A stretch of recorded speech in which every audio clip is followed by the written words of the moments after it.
오셨습니까? 우리 앞뒤자로 인사하도록 하겠습니다. 참 잘 오셨습니다. 은혜 받읍시다.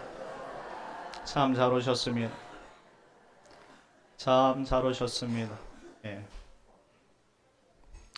오늘 예배를 통해서 하나님의 위로와 하나님의 사랑과 은혜가 넘치기를 예수님의 이름으로 축원합니다. 이번 한 주간은 참 날씨가 굳었지요. 참 마스크를 쓸 수밖에 없는 상황들이었고 또 여러 상황 속에서 또 이렇게 감기 들리신 분들도 많이 있는 것 같습니다. 여튼 건강은 소중한 거니까 하나님께서 여러분들의 건강 잘 지키라는 그런 책임을 주셨으니까 잘 관리하셨으면 좋겠습니다. 오늘 본문 말씀을 통해서 우리는 믿음의 증인들처럼 이라는 제목으로 은혜를 나누려고 합니다. 우리는 지난주 10장 말씀을 통해서 히브리서의 배경과 기록 목적에 대해서 살펴보았지요. 그리고 히브리서 저자가 그들에게 설명하기를 이 모세로부터 받은 이 율법은 당시 그들의 죄를 대속하기 위해 십자가를 짊어지셨던 예수 그리스도에 대한 그림자였다라는 사실을 구체적으로 설명드렸던 것이죠.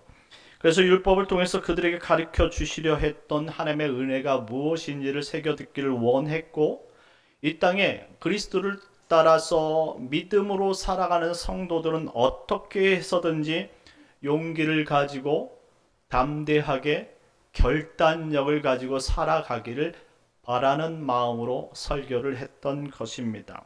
그래서 히브리서 10장 25절 말씀처럼 모이기를 패하는 어떤 자들의 연약하고 나약한 그런 습관을 따르지 말고 서로 사랑하고 선행을 오히려 격려하며 오직 믿음으로 용기 있게 살도록 권면하였던 것입니다.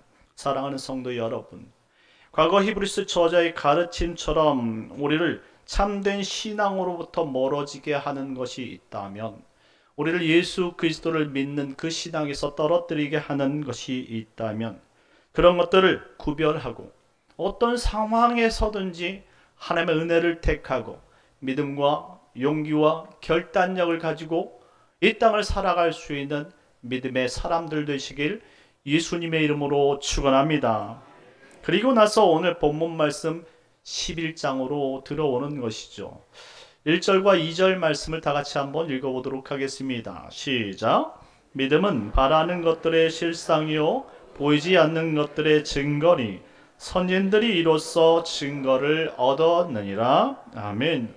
우리는 오늘 이 히브리서 11장 말씀을 믿음장이라고 많이 설명을 들었을 겁니다. 그것은 우리가 읽은 본문을 우리가 잘못 이해할 수도 있겠지만 믿음으로 살았던 선조들의 삶이 이와 같았다라는 사실을 증거로 택하여서 기록했기 때문에 믿음장이라는 거예요. 그런데 우리가 읽었던 이 1절과 2절 말씀을 사람들이 자꾸 곡해해서 설명하기도 하고 그렇게 해석해서 이해하기도 합니다. 마치 우리가 예수님의 이름으로 아무거나 구하고 그것을 받아내는 것을 믿음으로 생각하시는 분들이 있을까봐 걱정이 됩니다. 오늘 1절과 2절 말씀은 아무거나 구해서 그것을 받으라 라는 말씀이 아닙니다. 예수님의 이름은 도깨비 방망이가 아니에요. 예수님 우리에게 분명히 마태복음 이 5, 6, 7장을 통해서 아무거나 구하면서 살라고 말씀하시지 않으셨다는 것이죠. 하나님의 것을 구하라는 것입니다. 하나님께서 원하시는 것을 구하고 그것을 지키고 그것을 행하는 것이 믿음이라는 사실을 가르쳐 주었다라는 사실을 항상 기억해 본다면, 그러니 보이지는 않지만 우리가 말씀을 통해서 영원히 존재하는 그 하나님 나라를 살아가기 위해 이 땅에 그 믿음을 구하라는 이야기임을 기억하시기 바랍니다. 그러니 우리 앞전 믿음의 선조들이 그렇게 살았음을, 그렇게 기록하고 있다는 사실을 우리가 깨닫는다면 우리도 그와 같은 삶을 능히 살 수 있다라는 그런 강조의 말씀인 것입니다. 그래서 2절 말씀에 선진들이 이로써 증거를 얻었다라고 표현한 것입니다. 증거를 얻다, 이 마르티레오라는 단어는 증인이 되었다라는 그러한 문장입니다. 한마디로 선진들이 하나님의 나라는 보이지 않지만 마치 하나님 나라가 영원히 존재하고 그들 삶에 다가온 것처럼 그렇게 살아냈다라는 표현이에요. 그것이 바로 우리 앞전 어른들의 신앙이었다 이 말입니다. 그러니 지금 이 땅을 살아가는 모든 사람들도 앞전 어른들이 그렇게 살아갔던 그의 삶을 생각하고 우리도 말씀에 새겨진 대로 그 말씀을 부여잡고 그래 힘들지만 어렵지만 결단하고 용기와 담대함으로 나아가자라는 설득이라는 사실을 기억하시기 바랍니다. 그래서 이제 히브리서 저자는 믿음으로 살았던 인물들을 하나씩 나열하는 것이죠. 오늘 본문에는 믿음의 인물들이 2명이 나옵니다. 4절 말씀 다 같이 한번 읽어보도록 하겠습니다. 시작. 믿음으로 아벨은 가인보다 더 나은 제사를 하나님께 드림으로 의로운 자라 하시는 증거를 얻었으니 하나님이 그 예물에 대하여 증언하심이라. 그가 죽었으나 그 믿음으로써 지금도 말하느니라. 아멘. 믿음으로 아벨은 가인보다 더 나은 제사를 드렸다라고 표현하고 있습니다. 더 나은 제사는 어떤 제사일까요? 하나님께서 말씀하신 이 더 나은 제사는 어떤 제사냐라는 것입니다. 어떤 특별한 것을 드리고 특별한 것을 입고 드린 예배가 아니라 하나님께서 원하시는 그 제사, 그 제사를 드렸다라는 표현이에요. 하나님께서 이것을 받으셨고 인정하셨다라는 말씀인 것이죠. 하나님께서 가인과 아벨의 예배를 구별했듯이 우리가 지금 21세기를 살아가고 우리가 기독교인으로서 목포 영락교회 교인이 되어서 지금 어떤 상황 속에서든지 오늘 주일을 기억하고 예배를 택하여서 지금 예배 자리에 나온 이 모든 사람들의 예배를 구별하고 계신다는 사실을 기억했으면 좋겠습니다. 물론 우리가 다 같이 믿음으로 고백하고 드리기 때문에 뭉뚱그려서 한꺼번에 이것을 그냥 다 받았다라고 말할 수도 있겠지만 하나님은 영으로서 개개인이 어떻게 하나님 앞에 신령과 진정으로 예배하는지를 보고 받으신다는 사실을 기억하시기 바랍니다. 이것이 우리에게 중요한 거예요. 우리 신앙은 그러니까 옆 사람을 통해서 묻어갈 수 있는 신앙이 아니라는 말이에요. 여러분들, 엄마가 신앙생활 잘한다고 해서 아들이 잘하느냐? 그것은 아니란 말입니다. 하나님 앞에 엄마의 상급이 많이 쌓인다고 해서 아들의 신앙의 상급도 있느냐? 그것은 아니란 말입니다. 우리 장로님들이 여태까지 믿음의 신앙을 잘 보였기 때문에 응당 자녀들이 그렇게 살 것이다? 그것도 아니라는 거예요. 한마디로 우리 신앙은 옆 사람에 묻어갈 수 있는 것이 아니란 말이에요. 우리가 다 같이 공동체로 예배를 드리지만 이 안에 우리가 드리는 그 예배는 정말로 하나님 앞에 개개인으로 드려진 예배라는 사실을 기억하시기 바랍니다. 우리가 하나님 앞에 개개인으로 만나고 하나님 앞에 개개인으로 부르짖고 있지 않습니까?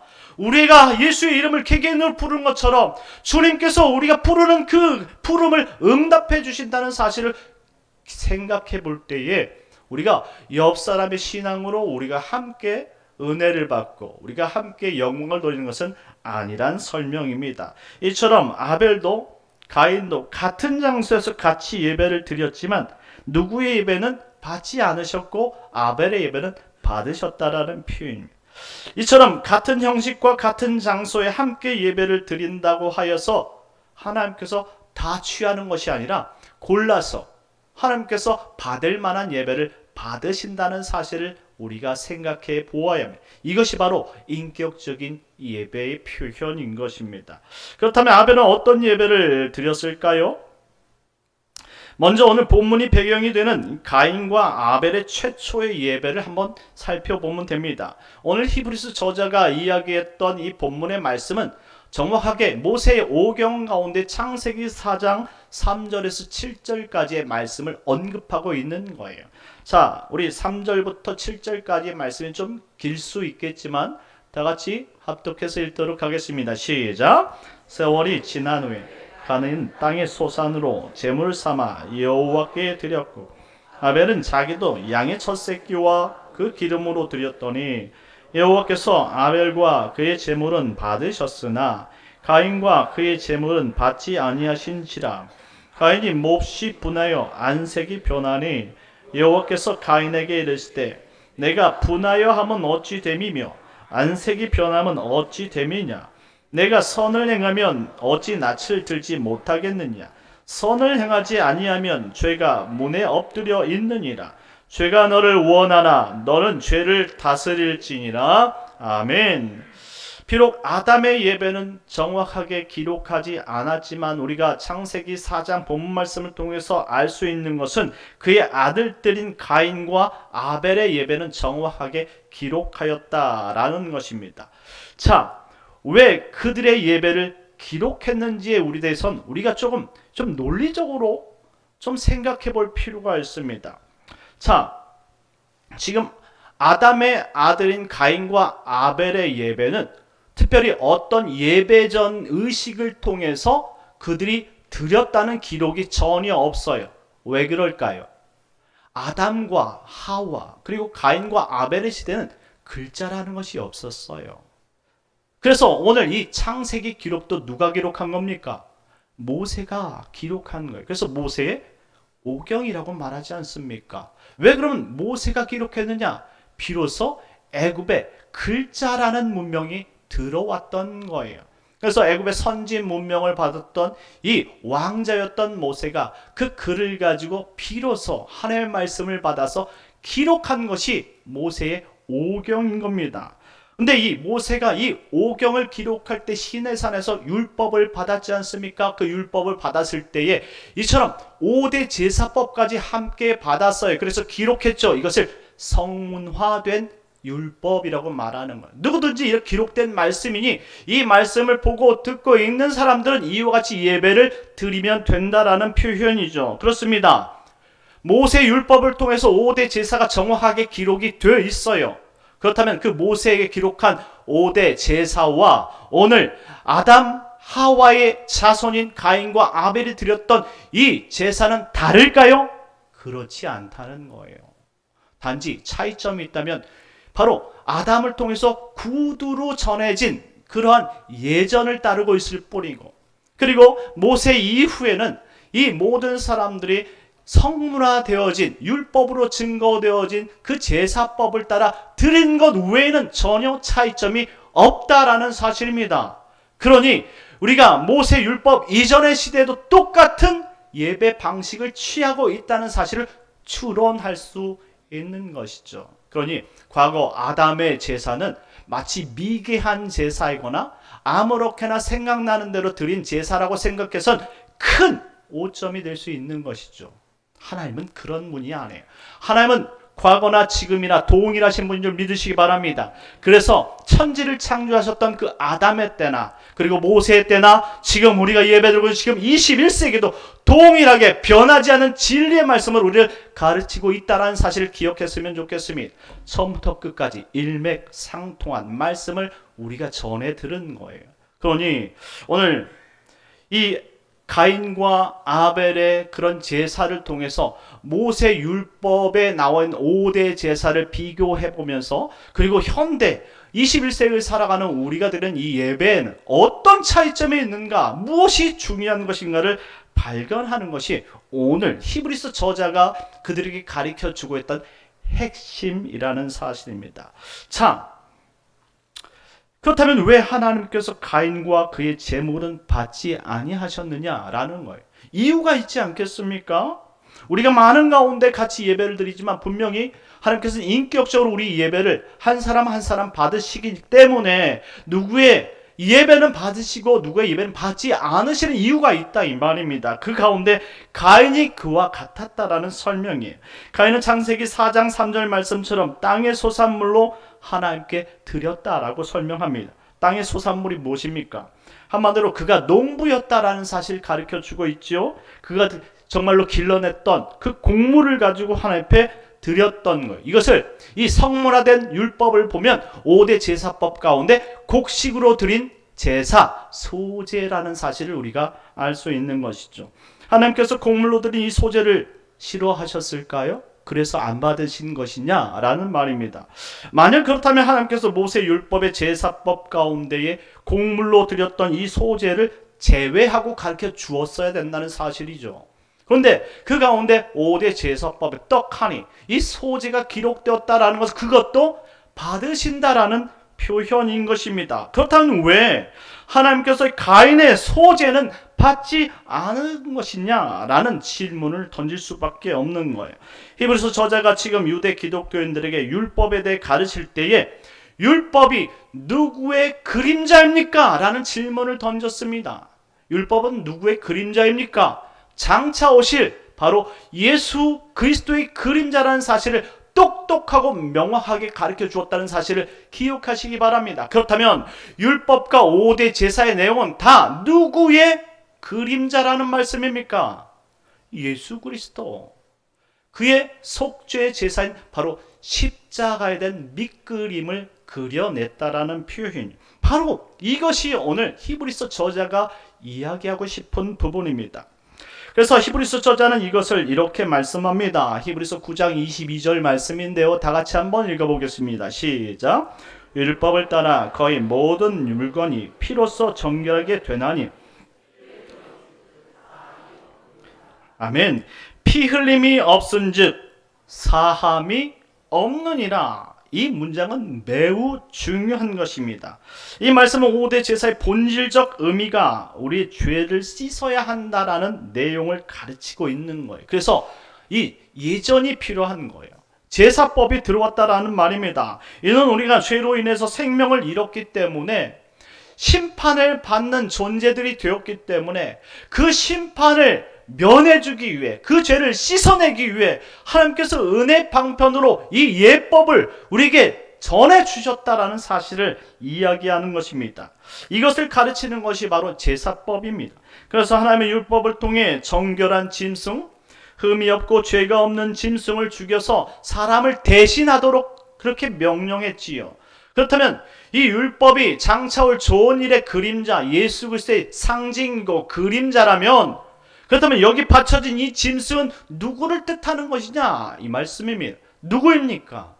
바로 장차 올 우리를 위해서 영원한 죄를 사시게 오신 바로 하나님의 아들, 그분은 흠이 없고 죄가 없으신 완전한 육체를 가진 우리에게 생명을 주실 수 있는 바로 예수 그리스도임을 믿으시기 바랍니다. 그분을 상징하고 있다는 사실을 우리는 알 수 있는 것입니다. 이것이 최초의 인간의 제사나 지금 예수님 이전에 이스라엘 백성들에게 주신 제사나 지금 예배하는 우리의 예배도 이 피의 제사, 생명을 드려야 죄 사함을 얻는다는 동일한 제사의 메시지가 담겨 있다라는 거예요. 이 원리로 그러면 과거로 돌아가서 바로 이 아담의 후예인 가인과 아벨의 제사를 추론하면 왜 하나님께서 그 가인의 제사를 받지 않으셨는지를 알 수 있다 이 말입니다. 그렇다면 우리는 이런 질문을 할 수 있어요. 모세 율법을 통해서 이 가인이 드린 곡식은 이 피의 제사가 아닌 바로 곡식으로 드렸던 소제라면 이런 소제로 죄사함을 얻을 수 없는 것입니까?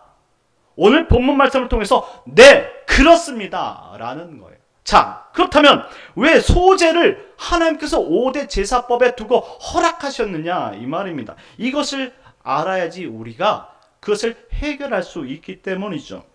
한마디로 이 5대 제사법인 여러 가지 제물을 통해서 흠없는 것을 드리도록 하나님께서 약속하고 말씀하고 있다는 사실이죠. 이 곡식으로 드려야 되는 사람들은 어떤 사람입니까? 가난한 사람. 형편이 너무 어려워서 곡식으로밖에 드릴 수 없는 사람, 그 사람들이 드리는 것이 바로 소제라는 거예요. 소제. 그렇다면 이 소제는 피의 제사가 아닌데 왜 이 제사법을 두었느냐? 그들은 짐승을 잡을 여력이 없기 때문에 그렇다는 거예요. 그렇다면 이들의 죄는 어떻게 용서함을 받을 수 있는가? 그래서 이 모세 이 오경에 나타난 이 제사법에는 그들이 소제 단독적으로 드렸던 것이 아니라 반드시 피의 제사인 번제와 함께 드리도록 했던 것입니다. 이해가 가십니까? 한마디로 피의 제사를 드려야 되는데 이들이 너무나 가난해서 제물을 드릴 수 없는 형편에 있는 거예요. 아니 그들이 가지고 있는 곡물조차 그것을 가지고 하나님 앞에 드릴 때에 피의 제사를 드린 사람 옆에서 같이 얹어 드리게 함으로 그 피를 통해 구원받는다는 믿음의 법칙을 따르도록 허락하셨다라는 것입니다. 그러니 소제라고 해서 그것이 여러분들 그냥 그것 자체로 드림으로 죄 용서를 받는 것이 아니라 피의 제사와 함께 드리게 함으로 말미암아 그의 죄가 씻긴다는 원리를 가르쳐 주었던 거예요. 그래서 우리가 히브리서 9장 22절 말씀에 이렇게 읽었지요. 율법을 따라 거의 모든 물건이 피로써 정결하게 되나니. 거의라는 것은 100%가 아니란 말이에요. 소재가 담겨 있기 때문에 그래요. 그런데 이 소재마저도 피의 제사인 번제와 함께 드려질 때에 용납되어지고 받게 되어진다는 사실을 말씀하고 있는 거예요. 그래서 피 흘림이 없은즉 죄사함은 없다라는 말씀을 정확하게 이 모세를 통해서 비로소 성문화된 율법으로 가르쳐주고 있다는 것이죠. 이와 같은 말씀을 통해서 우리가 알 때에 지금 가인이 드렸던 이 제사는 어떤 제사입니까? 분명히 아벨은 피의 제사로 하나님 앞에 드렸을 때에 이 아담으로부터 구전을 받았던 가인은 이 자신이 드렸던 이 소제로는 하나님 앞에 온전히 드릴 수 없었기 때문에 분명 아벨과 함께 예배를 드렸어야 한다는 것을 알고 있었다는 말입니다.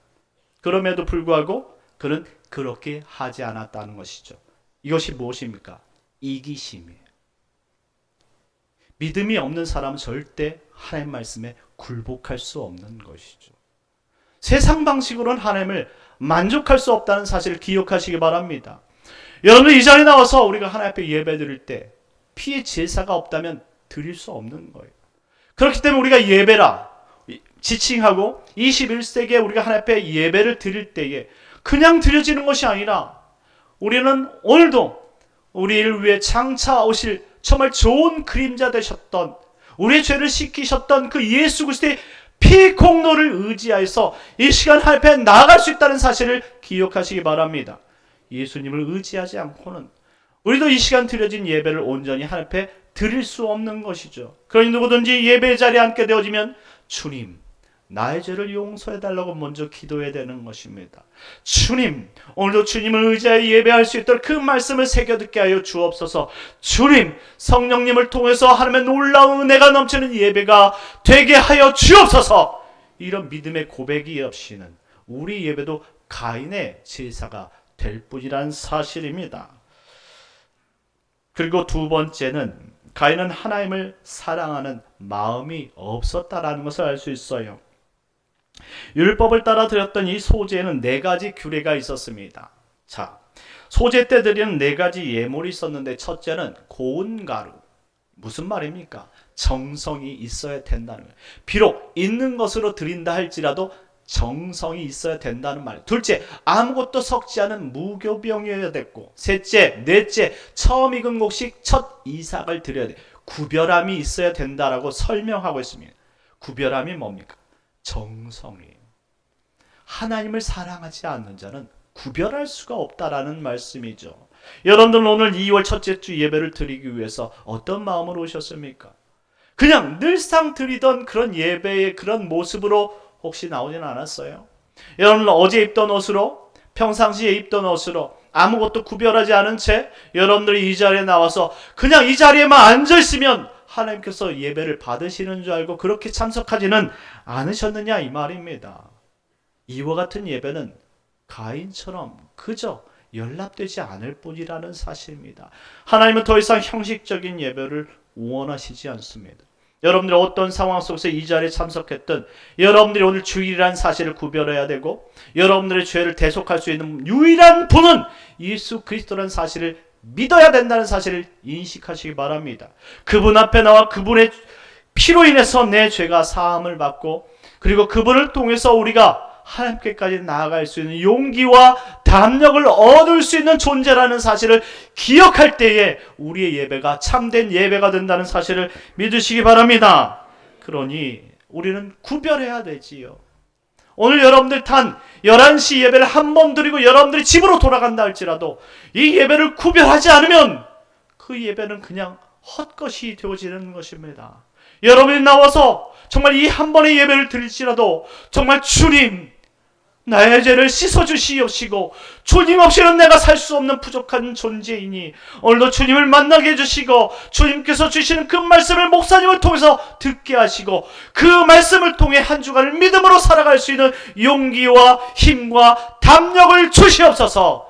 이와 같은 믿음으로 나아갈 때 이 예배가 구별된 예배요 하나님이 받으시는 참된 예배인 줄 믿으시기 바랍니다. 반면에 아벨은 어떤 예배를 드렸습니까? 창세기 4장 4절 말씀처럼 양의 첫 새끼와 그 기름으로 드렸다라고 고백하고 있습니다. 양의 첫 새끼는 구별했다라는 말씀이고 그 기름으로 드렸다라는 것은 정성스럽게 가장 귀한 부분을 도려내서 하나님 앞에 드렸다라는 표현이에요. 한마디로 정성이 없고 그리고 한마디로 하나님을 알지 못한다면 이 구속의 원리를 알지 못한다면 이와 같은 예배를 준비할 수 없다라는 것입니다. 이런 예배를 하나님께서 찾으셨는데 가인과 아벨이 함께 드렸을 때에 정성 있는 이 예배를 하나님께서 보시고 얼마나 기쁘게 흠양하셨겠느냐는 말씀입니다.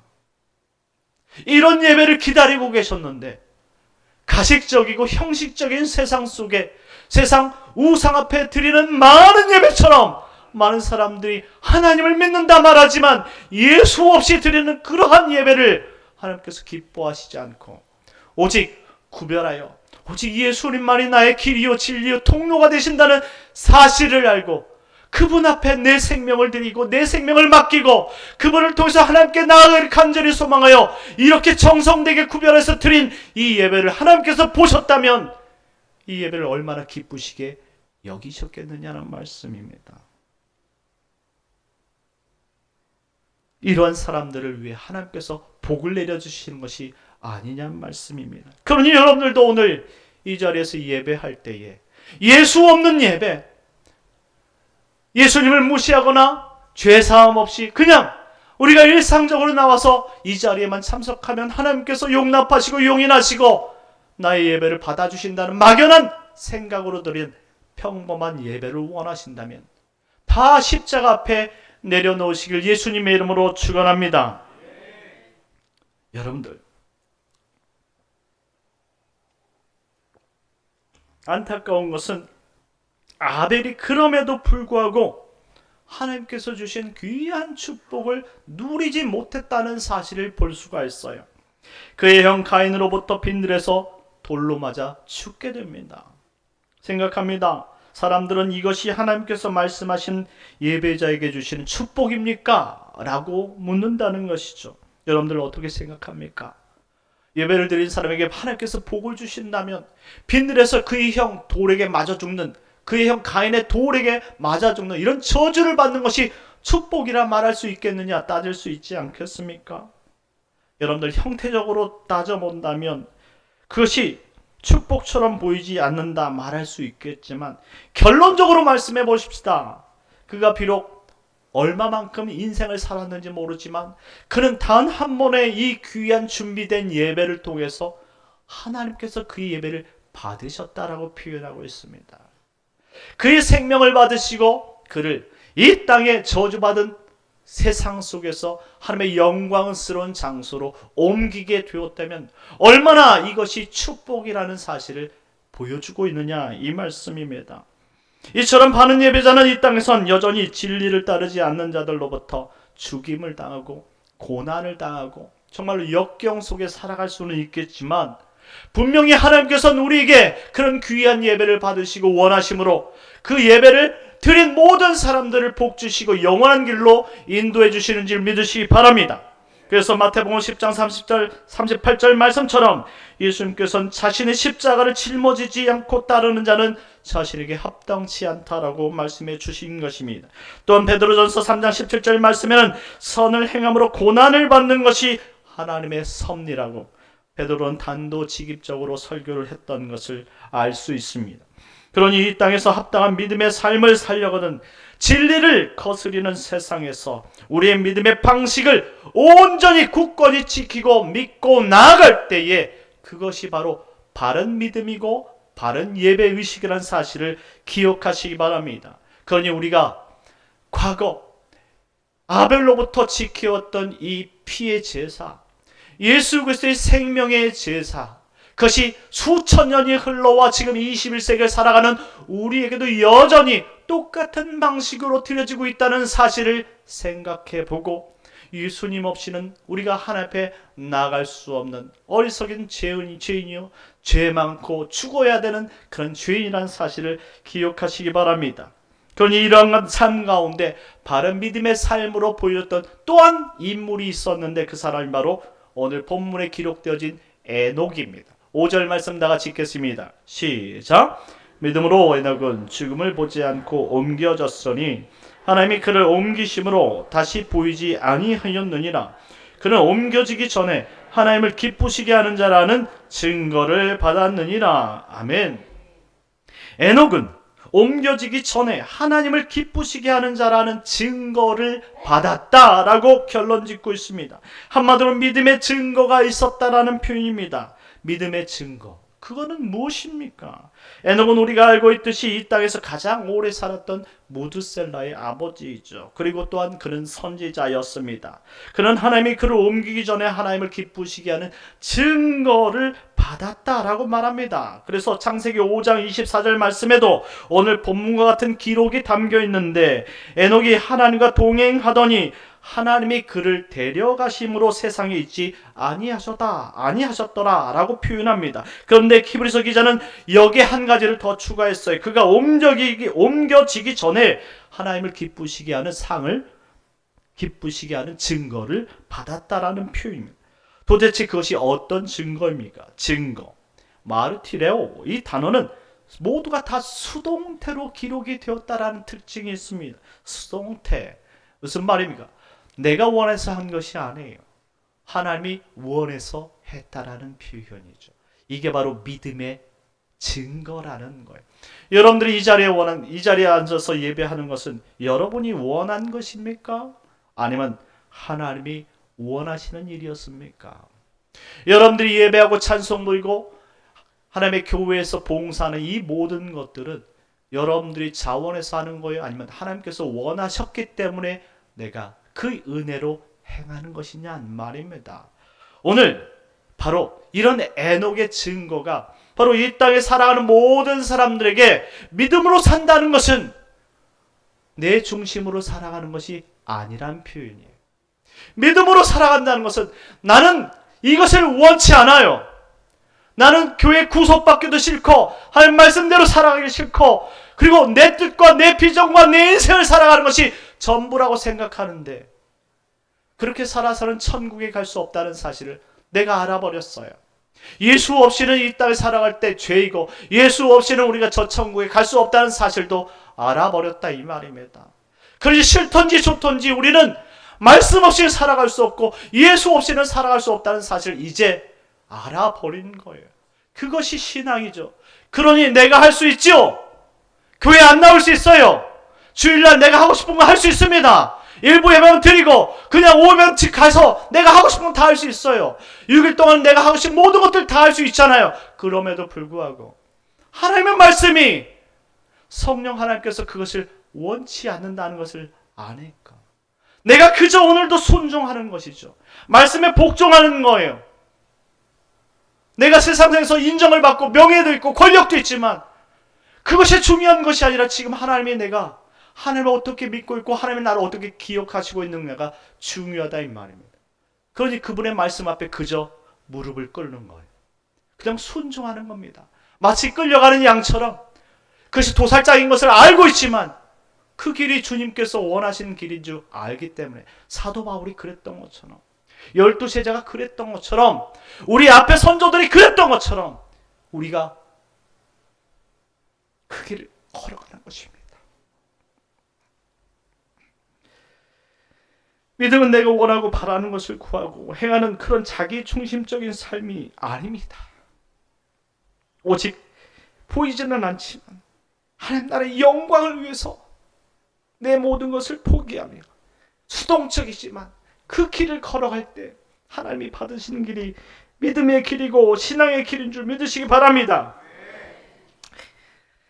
사랑하는 성도 여러분, 지금 여러분은 하나님 나라를 향하여 믿음으로 걸어가고 있습니까?